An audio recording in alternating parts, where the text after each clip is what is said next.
Tak besar, Man. Mak ai, tu dapat haji ya. Ni apa ni? Kau pernah makan Tufek Pizza, Man? Tu fake pizza tak pernah?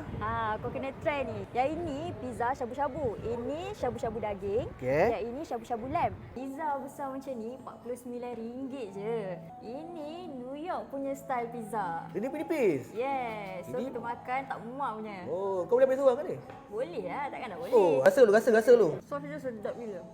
Muak makan Pizza dia nipis, tak muak makan tau. Sebab tu dia style New York. Kalau kau tak makan yang beef tadi, kau boleh try yang lamb pula. Oh, yang ni lamb. Ya. Tengok sikit. Yang bestnya, Tufek Pizza ni dough dia buat sendiri tau. Kalau macam ni harga berapa lah? Yang ini RM53. RM53. Man. Kau ada lagi Aku ada lagi satu banyak pizza. untung kau makan, Mesti yang mana cukup. Yang ni pizza apa ni? Okey, ini pizza cili tuna. Saiz regular RM26 je, Man. Okey, cuba try rasa macam mana. Bismillah. Sedap, Man. Tuna dia banyak, Man. Tengok sikit. Cheese dia pun banyak. Dia pedas-pedas sikit. Ada pedas sikit lah. Kedai ni kat mana, Cik?